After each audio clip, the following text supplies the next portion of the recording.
What's going on, guys? Happy Thursday. Hope you're all doing well. Waiting for Sheets to pop on in.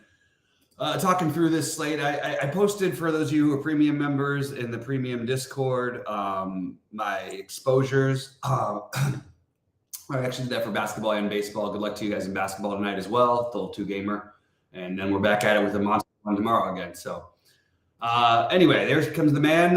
We'll be talking through this slate and Sheets. Who is your wild guy this week? Who's it going to be? Well, I mean, I'm trying not to get too much of any of them, but Chase Edmonds at 200, that certainly makes some sense. Sherfield, Palmer, Shakir, like all these guys. Remember, Buffalo, they only have Kincaid at tight end, but I think that means they're going to just run a lot of other stupid stuff. So I think these other guys are going to get in. The running back thing with Tampa though is interesting. I mean, like from what I hear, Chase Edmonds is legitimately like on the team. You know what I mean? Like they activated him early in the week, and he's been at practice, and he's 200. I think that's good enough for me. The problem is, so is Keyshawn Johnson. I get it. Gone. So I'll play one of each, whatever. Yeah, I got you. I didn't go down as much outside of, I played a lot of Hardy. I actually captained Hardy in some. Oh, okay.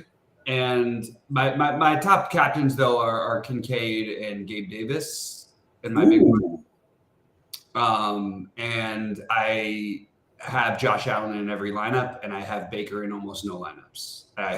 Well, there you go. There you're different. Yeah, I playing some Bills D as well. A lot of more Godwin for me than Evans. I like the idea of like a 4-2 or 5-1 with Buffalo, and then having Godwin on the comeback trail because he'll get the PPR stuff. Mike Evans is more the big play thing, and the matchup's a little better for Chris Godwin. Well, with respect to like captain in your big buy-in, like would you really consider playing like Kincaid as in the big buy-in? Okay. Yeah. I don't think it's unreasonable that he could be the highest scoring player outside of Josh Allen on the slate. Right. He's getting more work. He's a high pick. This kid is like there's 3 tight ends in this last draft that everybody's just obsessed over, and he's one of them. So I think that he's more and more a part of things without Knox in there anymore. I just think they're gonna go to him a lot. I like his ownership at captain. My thing with captains, I always try not to play any of the guys who are going to be above 10% owned as captain. It's just something I like to do. I'm not getting to the double running backs and stuff like that as much this week. No double tight ends for me on any side. I have some of the Buffalo kicker too to go along with my Buffalo beats the hell out of them narrative. No, that certainly makes sense. The only problem is they like to go for it so much on 4th down, like anywhere. So it's just like, it's harder to find the upside sometimes. But if it's, they score 28 in the first half and one thing I will say, by the way, don't be surprised if Buffalo doesn't score too much.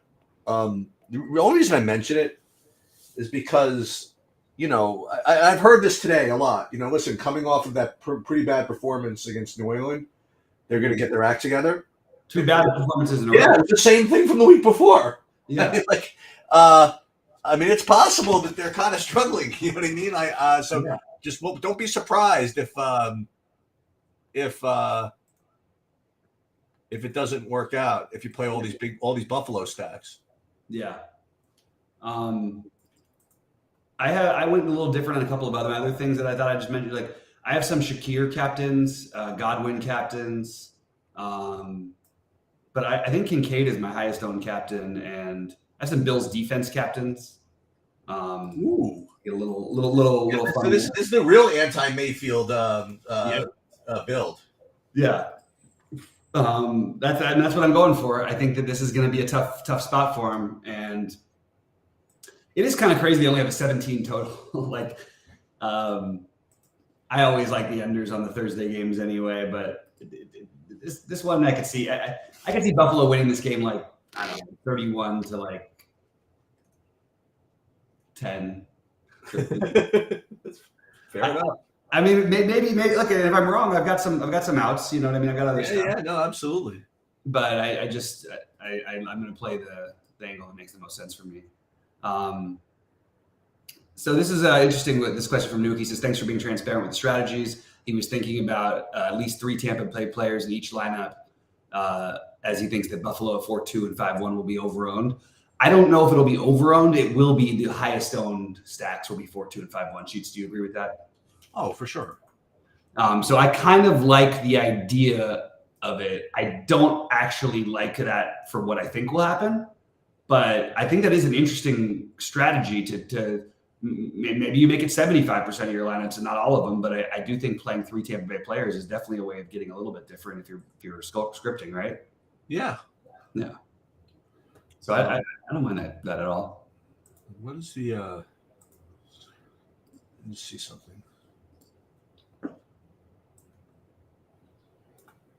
Chase Edmonds.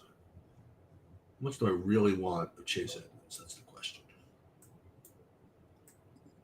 Maybe I'll captain him once or something, just so I get some exposure. There you have it. Diggs. I have 1 Diggs captain. What's that? You have 1 Diggs captain, but it's it. It's like, yeah, I just want. Well, I'm not playing that many lineups, and I just avoid the guys who are going to be double-digit owned captain if I'm hand building. Oh, that makes sense. Especially on Thursdays, because there's just more variance on the games on Thursdays in general. Let's see, Edmonds.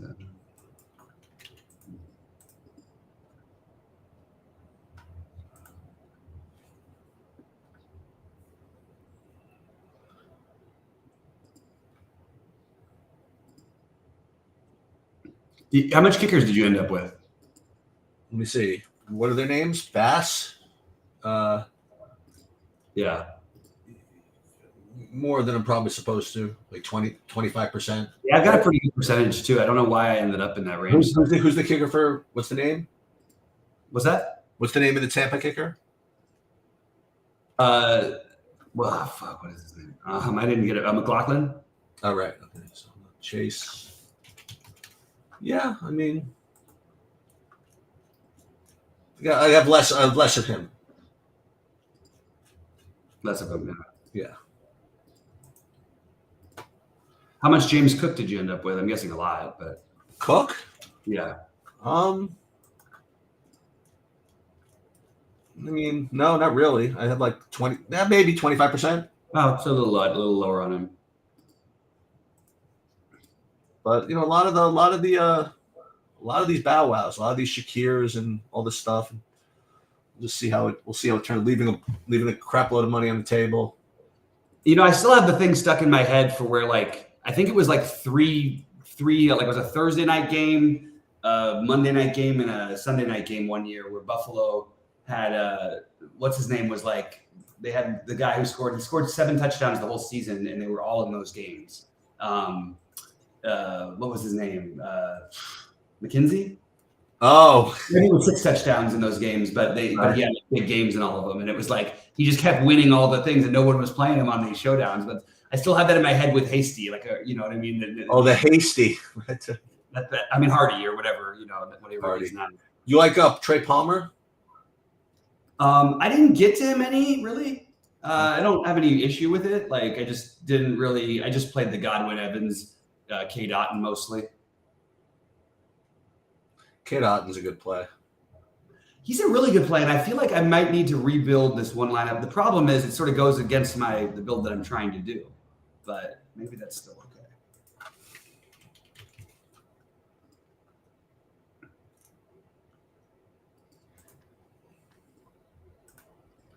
It's hard to ignore with Godwin the targets, you know, on DraftKings. So like, I really didn't want to have where I had the one player, it be Mike Evans. I wanted it to be Godwin. So I forced in the Bass and Kincaid around it. I have Kincaid in both of my big buy-ins.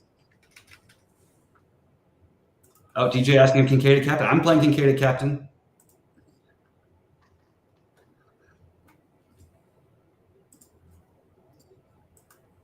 certainly done stupider things before. And because I'm doing that, I don't have any Joe Wilson. He's probably going to be the one who catches all the touchdowns. Oh, 100%. You know it's coming. Oh, absolutely.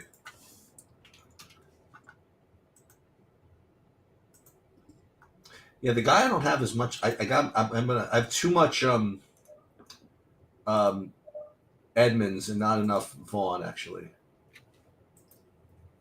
Too much Edmonds. And again, obviously, this is for we're just for entertainment purposes only. That's what I say. Right. Don't play any real money on any of these, but we're just kind of addicted to going for the unique lineup here. We're going to continue to push this. Yeah. Oh, PJ Tucker's off and rolling already, by the way. Is he? He's already got 5 fantasy points. Oh, there it is. That's like more than he gets in like some games for me sometimes. Seriously, I've played him and he's gotten half a point before and played like and playing like 37 minutes. Yeah, it's amazing. All right, I guess there's nothing else going on. I'm going to finish up my DraftKings, my lineups here. You guys know what I'm doing. I'm playing all that nonsense. The Shakir, Edmonds. I'll tell you this: if Edmonds actually is like the legit number 2 and gets a touchdown, I'm going to be in good shape. We'll just say that. And if not, then I always have the 222 to root for, so that's good. There you go. All right. Well, good luck to you, man, and good luck to everyone else out there. And hopefully somebody can take something down today. Sounds good to me. All right. Good luck, everybody.